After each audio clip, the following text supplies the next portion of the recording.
27 दिसंबर 1948 की वह सर्द रात इतिहास के पन्नों में हमेशा के लिए दर्ज होने वाली थी। दुनिया का सबसे बड़ा यात्री विमान डगलस DC-3 मियामी से फ्लोरिडा के लिए अपनी उड़ान भर रहा था। इस विशालकाय विमान के भीतर कुल 134 लोग सवार थे, जिनमें 125 यात्री और 9 क्रू सदस्य शामिल थे। उत्तरी अटलांटिक महासागर के ऊपर लगभग 8,300 फीट की ऊंचाई पर विमान पूरी शांति के साथ अपनी 180 मील प्रति घंटे की रफ्तार से आगे बढ़ रहा था। घड़ी में रात के 8:13 हुए थे। कॉकपिट में कैप्टन रॉबर्ट मिलर और उनके को पायलट सब कुछ सामान्य मानकर चल रहे थे, लेकिन नियति को कुछ और ही मंजूर था। अचानक San Juan air traffic control यानी ATC के साथ उनका रेडियो संपर्क कमजोर पड़ने लगा। कैप्टन मिलर ने आखिरी बार रिपोर्ट किया कि उन्हें मामूली तकनीकी समस्या का सामना करना पड़ रहा है। यह उनकी अंतिम आवाज थी। इसके ठीक 10 सेकंड के अंदर विमान ATC के रडार से हमेशा के लिए ओझल हो गया। विमान की आखिरी लोकेशन बरमूडा ट्रायंगल के ठीक बीच में थी, जहां से रहस्य और खौफ की एक ऐसी दास्तान शुरू हुई जिसने विज्ञान के सारे दावों को झुठला दिया। उस रात जो हुआ वह महज कोई तकनीकी खराबी नहीं थी, बल्कि प्रकृति का एक ऐसा रूप था जिसकी किसी ने कल्पना भी नहीं की थी। विमान बरमूडा ट्रायंगल के एक ऐसे खतरनाक बवंडर में फंस गया था जिसके बारे में इंसानी सभ्यता ने पहले कभी नहीं सुना था। पलक झपकते ही विमान के शांत केबिन में चीख पुकार मच गई।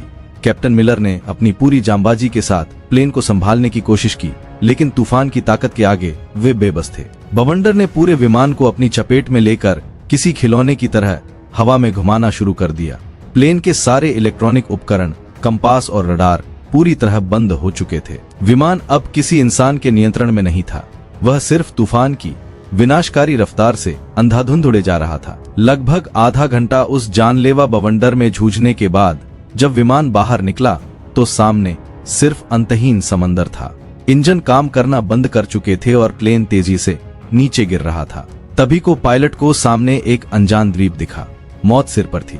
तभी एक चमत्कार हुआ। विमान द्वीप पर मौजूद एक विशालकाय पुराने पेड़ से जा टकराया। उस पेड़ की सैकड़ों मोटी डालियों ने विमान को एक जाल की तरह अपनी गोद में फंसा लिया और इसी चमत्कार ने उन 134 लोगों की जान बचा ली।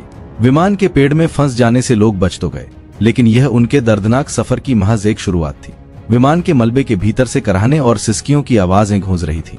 कैप्टन रॉबर्ट मिलर, जिनका सिर पैनल से टकराकर चोटिल हो गया था, होश में आते ही नेतृत्व संभालने के लिए आगे आए। विमान में एक retired army doctor Evelyn read भी सवार थीं, जिन्होंने तुरंत घायलों का मोर्चा संभाला। कुल 10 लोग गंभीर रूप से घायल थे, जिनमें से किसी का हाथ टूटा था तो किसी का पैर, और 2 लोगों के सिर पर जानलेवा चोटें आई थीं।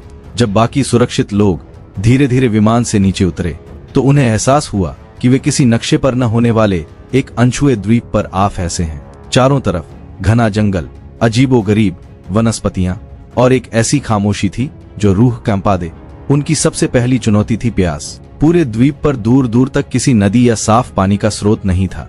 उनकी एकमात्र उम्मीद अब सिर्फ बारिश का पानी थी। कैप्टन मिलर ने लोगों को समूहों में बांटा। एक ग्रुप मलबे से सामान और दवाइयां निकालने लगा, जबकि दूसरा ग्रुप विमान की सीटों और धातु की चादरों से रात बिताने के लिए एक अस्थायी छत बनाने में जुट गया। उस पहली रात जब वे एक दूसरे से सटकर बैठे थे तो उनके मन में बस यही सवाल था कि क्या कोई उन्हें बचाने आएगा। दूसरे दिन की सुबह नई मुश्किलें लेकर आई। विमान से मिला भोजन बहुत कम था और उसे लंबे समय तक चलाना असंभव था। उन्हें द्वीप पर ही खाना खोजना था, लेकिन जंगल के फलों की पहचान करना एक जानलेवा जुआ था। इसी कशमकश में एक अधेड़ उम्र के व्यक्ति ने एक अनजान फल खा लिया और कुछ ही घंटों में उसकी तड़प तड़प कर मौत हो गई। यह उस द्वीप पर हुई पहली मौत थी जिसने सबके अंदर के साहस को हिलाकर रख दिया और सीमित भोजन को लेकर लोगों के बीच संघर्ष की चिंगारी भड़कने लगी। लेकिन तभी एक किशोर लड़के ने, जिसे विज्ञान का शौक था, अपने चश्मे के लेंस का उपयोग करके सूरज की किरणों को सूखी पत्तियों पर केंद्रित किया। घंटों की मेहनत के बाद धुएं की एक लकीर उठी और फिर एक लौ जल उठी। यह उनके लिए किसी ईश्वरीय जीत से कम नहीं थी, क्योंकि आग न केवल खाना पकाने के लिए जरूरी थी, बल्कि रात में जंगली जानवरों को दूर रखने का एकमात्र जरिया भी थी। इसी बीच इंजीनियर आर्थर वेस ने टूटे रेडियो से एक कमजोर सिग्नल भेजने में सफलता पाई, लेकिन रेडियो की बैटरी खत्म होने के कारण वह संपर्क भी टूट गया और उनकी उम्मीदों पर फिर से पानी फिर गया। दिन बीतते गए और जब 10 दिन बाद भी बचाव का कोई संकेत नहीं मिला तो 4 लड़कों और 1 लड़की का सब्र जवाब दे गया। एक रात वे चुपके से विमान के मलबे से बनी एक छोटी नाव लेकर समुद्र के सीने पर उतर गए और फिर कभी लौटकर नहीं आए। वे कहां गए किसी को नहीं पता। दूसरी ओर अमेरिकी सरकार ने विमान को खोजने के लिए इतिहास का सबसे बड़ा सर्च ऑपरेशन शुरू किया था। अटलांटिक महासागर के चप्पे चप्पे को छाना गया, लेकिन विमान का एक टुकड़ा भी नहीं मिला। $45 मिलियन खर्च करने के बाद भी जब कोई सुराग नहीं मिला तो 1 सप्ताह बाद अभियान धीमा पड़ गया। द्वीप पर बचे लोगों ने अब जीने की नई कला सीखी। उन्होंने विमान की धातु से चाकू और भाले जैसे औजार बनाए। द्वीप पर जंगली सुअरों के झुंड थे जो रात में शिविर पर हमला करते थे। विमान में एक शिकारी ट्रेनर भी था जिसकी मदद से उन्होंने पहले जंगली सुअर का शिकार किया। यह उनकी एकता की पहली बड़ी जीत थी। उन्होंने रेत पर नारियल के तनों से बड़े बड़े अक्षरों में हप लिखा, इस उम्मीद में कि कोई गुजरता हुआ हवाई जहाज उन्हें देख ले। 6 महीने बीत चुके थे और बाहरी दुनिया ने मान लिया था कि फ्लाइट NC-16002 और उसमें सवार 134 लोग अब इतिहास बन चुके हैं। सरकार ने सबको आधिकारिक तौर पर लापता और मृत घोषित कर दिया था, लेकिन उस द्वीप पर एक नया समाज जन्म ले रहा था। डॉक्टर एवलिन की मेहनत से घायल लोग ठीक हो रहे थे। हालांकि बीमारी और गहरे मानसिक सदमे के कारण कुछ और लोगों ने दम तोड़ दिया था। अब द्वीप पर केवल 114 लोग बचे थे। उन्होंने अपने मृतकों को सम्मान के साथ दफनाना शुरू किया और एक दूसरे के दुख का सहारा बने। रात में आग के पास बैठकर वे अपने पुराने जीवन की कहानियां सुनाते। लगभग 1.5 साल बाद द्वीप पर पहली बार एक बच्चे की किलकारी गूंजी। उस नवजात का जन्म हर किसी के लिए एक नई उम्मीद की किरण लेकर आया। 2 साल बीतते बीतते उन्होंने छोटी मोटी खेती और मछली पकड़ने के नए तरीके इजाद कर लिए थे, लेकिन घर लौटने की तड़प अब भी वैसी ही थी। इंजीनियर आर्थर वेंस के नेतृत्व में सबने मिलकर एक बड़ी और मजबूत नाव बनाने का फैसला किया। महीनों की कड़ी मेहनत के बाद विमान के टुकड़ों, लकड़ी और बेलों से एक नाव तैयार हुई। जिस दिन इसे समुद्र में उतारा गया वह किसी उत्सव जैसा था। 25 सबसे मजबूत और अनुभवी लोगों को इस वादे के साथ रवाना किया गया कि वे मदद लेकर आएंगे, लेकिन नियति एक बार फिर क्रूर साबित हुई। द्वीप से कुछ मील दूर जाते ही एक भयानक तूफान ने नाव को घेर लिया और ऊंची लहरों ने उसे पलट दिया। केवल कुछ लोग ही तैरकर वापस किनारे आ पाए, लेकिन उस हादसे में 16 लोगों की जान चली गई। बीमारी और अन्य कारणों से पहले ही 15 लोग मर चुके थे और अब इन 16 मौतों ने कुल मृतक संख्या 31 कर दी थी। 5 लोग पहले ही भाग चुके थे, इसलिए अब द्वीप पर केवल 98 लोग बचे थे। इस हादसे ने उनके बचने के अंतिम विश्वास को भी चकनाचूर कर दिया। 5 साल गुजर चुके थे। जो बच्चे वहां पैदा हुए थे उनके लिए वही द्वीप उनकी पूरी दुनिया थी। बड़े लोग उन्हें कारों, बिजली और शहरों की कहानियां सुनाते जो उन बच्चों के लिए किसी परिकथा जैसी थीं, लेकिन समय के साथ द्वीप के संसाधन कम होने लगे और समाज 2 गुटों में बंट गया। एक गुट कैप्टन मिलर के साथ था जो अभी भी निकलना चाहता था, जबकि दूसरा गुट हताश था। इसी बीच द्वीप के अंदरूनी हिस्से में उन्हें एक प्राचीन सभ्यता के खंडहर और एक गुफा के अंदर एक इंसान का कंकाल मिला।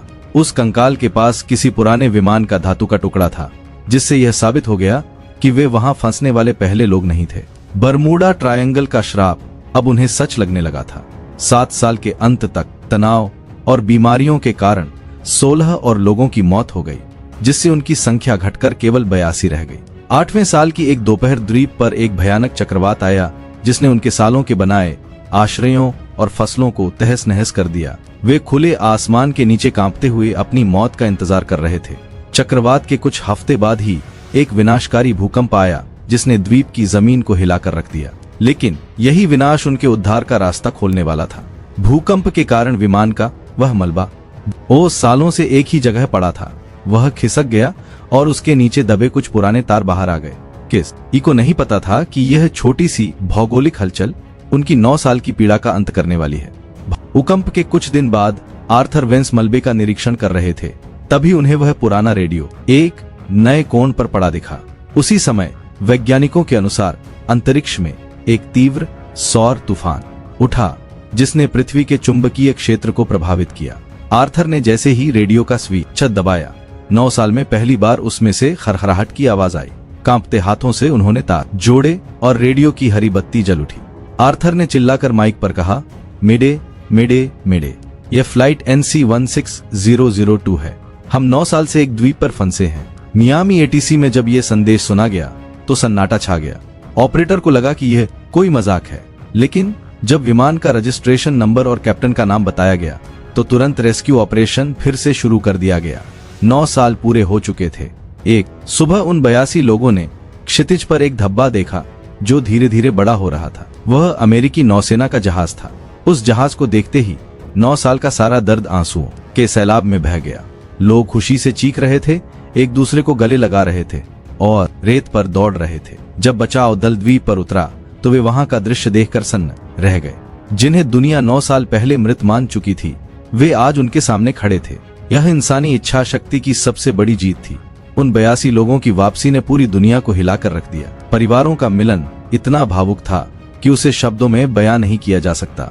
ठीक 1 साल बाद 1958 में प्रसिद्ध लेखक जेम्स बॉल्डविन ने इन अनुभवों पर एक किताब लिखी जिसका नाम था lost in the echo, the 9 year survival of flight NC 16002। यह किताब अमेरिका की सबसे बड़ी बेस्ट सेलर बनी। यह सिर्फ एक कहानी नहीं थी, बल्कि उन 82 आत्माओं की दास्तान थी जिन्होंने मौत को मात दी और साबित किया कि उम्मीद की एक छोटी सी किरण भी घने अंधेरे को चीर सकती है। दोस्तों, बरमूडा ट्रायंगल के इस अविश्वसनीय और रोंगटे खड़े कर देने वाले संघर्ष पर आपकी क्या राय है? क्या आपको लगता है कि वह सौर तूफान और भूकंप महज एक इत्तेफाक था या कुदरत का इशारा? अपनी राय कमेंट में जरूर लिखें। अगर आपको यह मेगा डॉक्यूमेंट्री पसंद आई हो तो इसे लाइक करें और अपने उन दोस्तों के साथ शेयर करें जिन्हें रहस्यमयी चीजें पसंद है। ऐसी ही और भी अमेजिंग और जानकारी से भरपूर रिपोर्ट्स के लिए हमारे चैनल को सब्सक्राइब करना और नोटिफिकेशन बेल दबाना ना भूलें।